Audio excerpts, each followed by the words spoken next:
Selamat siang untuk anak ibu kelas 12 administrasi perkantoran. Ibu ucapkan selamat ya, kamu sudah menempati di kelas 12. Nah, disinilah perjuanganmu untuk di tingkat SLTA, jenjang paling tinggi. Oke, masih dengan mata pelajaran yang sama, yaitu otomatisasi tata kelola keuangan. Oke, masih ibu yang bawakan ya. Jadi, jangan bosan-bosannya melihat ibu. Oke? Pada pertemuan hari ini kita akan mempelajari kas kecil. Nah, materi kita memang selama di kelas 12 ini mengenai kas kecil. Dari teorinya nanti sampai kita ke dalam praktek menggunakan aplikasi. Oke, aplikasi apa yang kita pakai nanti kita akan pelajari untuk ke pertemuan berikutnya. Nah, silakan dilihat materi slide yang ibu putarkan. Di sini ada dana kas kecil. Nah, sebelum kita kulas, sebelum ibu sampaikan tentang kas kecil ini, ibu akan menyampaikan dulu tujuan pembelajaran yang harus kamu capai dalam pertemuan ini. Yang pertama, kamu harus mengetahui apa itu kas kecil. Oke. Kemudian yang kedua, karakteristik dari kas kecil. Dan yang ketiga, tujuan pembentukan dari kas kecil. Nah, itu aja untuk pertemuan hari ini. Oke, kita akan lihat, nak. Kas kecil. Oke, kas kecil. Ini kas kecil dalam bahasa Inggris disebut dengan petty cash. Nah, sebelum kita lihat pengertian daripada kas kecil, kita lihat dulu pengertian daripada kas. Nah, lihat di sini, nak. Kas itu merupakan alat pembayaran yang digunakan untuk membiayai kegiatan umum perusahaan. Nah, berupa apakah itu kas kecil yang termasuk dalam kas perusahaan? Bisa kamu lihat di dalam slide, ada dia uang tunai, di mana uang tunai ini merupakan uang yang terdiri dari uang kertas dan juga uang logam. Oke, kemudian cek ini merupakan surat surat yang bisa dicairkan ya. Kemudian ada cashier check, kemudian travel check, dan postal money order, dan juga money order. Nah, itu dia yang termasuk dalam kas perusahaan. Nah, kesemuanya ini dari cek sampai money order, ini nanti semuanya bisa dicairkan kalau ada bukti pencairannya. Oke, kecuali dia yang uang tunai dan uang logam yang biasa kamu pergunakan dalam sehari-hari, yaitu dalam pembayaran tunai. Oke, kita masuk ke dalam yang tidak termasuk kas. Ada dia time deposit atau deposito berjangka. Ini waktunya dibatasi. Misalkan dalam deposit dalam pencairannya, misalkan dalam 3 bulan waktunya, berarti itu bisa dicairkan dalam jangka waktu 3 bulan. Nah, kalau tidak berarti tidak berlaku lagi. Kalau yang kedua ada di obligasi, pastinya dong sudah tahu itu obligasi. Ini merupakan jenis daripada surat berharga dan juga dia saham. Nah, kita lihat pengertian daripada petty cash atau kas kecil tadi. Nah, kas kecil merupakan sejumlah dana yang dikeluarkan oleh perusahaan untuk membayarkan pengeluaran yang relatif kecil. Nah, relatif kecil di sini adalah maksudnya pengeluaran dana yang bisa dikeluarkan tanpa harus meminta dulu kepada si bendahara umum perusahaan.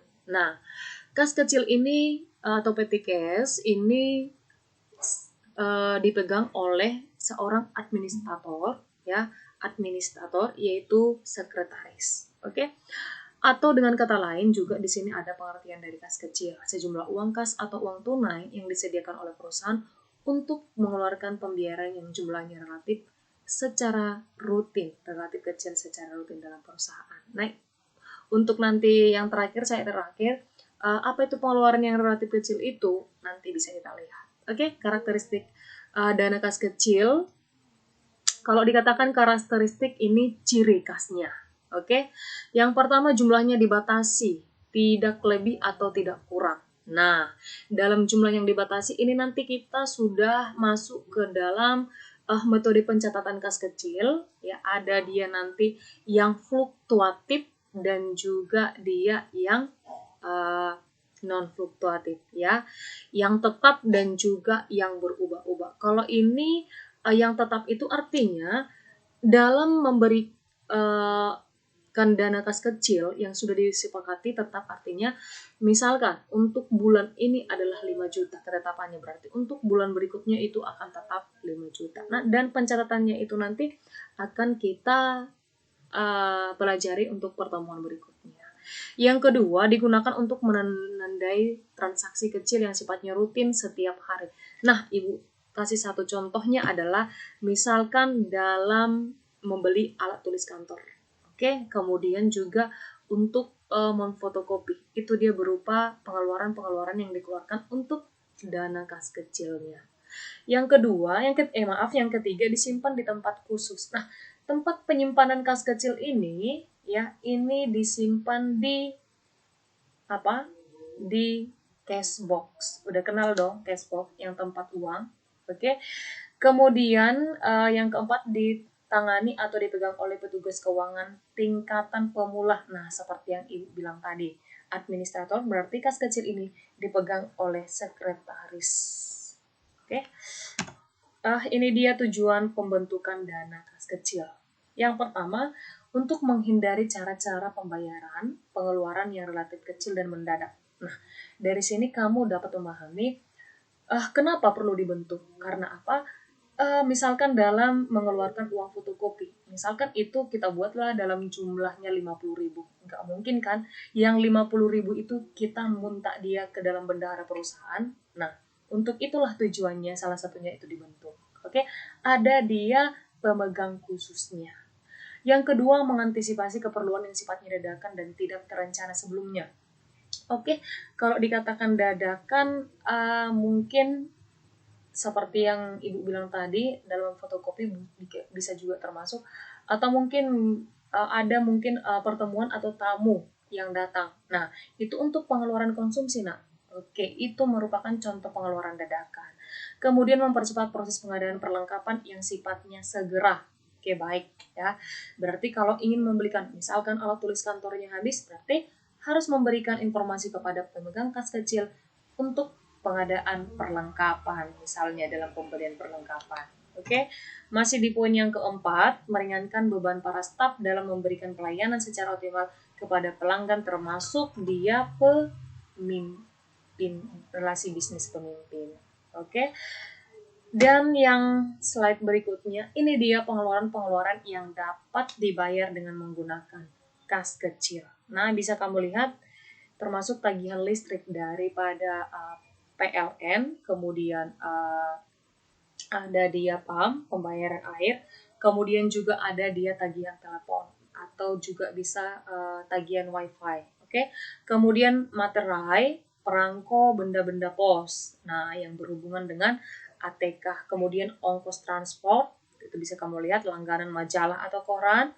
Kemudian ini untuk gula, teh, kopi, soft drink untuk kantor. Ini untuk kepada siapa? Kepada pegawai ataupun kepada yang namanya tamu yang datang secara mendadak. Nah, kemudian konsumsi snack untuk tamu rapat sama. Supplies untuk ATK seperti yang tadi, fotokopi, jilid.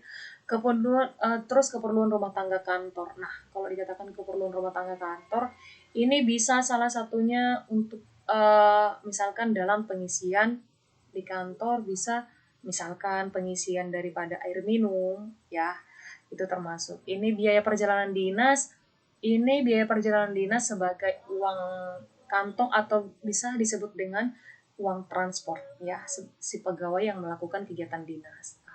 Pada saat melakukan kunjungan, inilah biaya yang harus dikeluarkan dari si sekretaris pemegang dana kas kecil. Dan yang terakhir ya, ada dia keperluan lain-lain, misalnya sumbangan ke panti atau asuhan, yatim piatu, dan souvenir. Nah, gitu dia.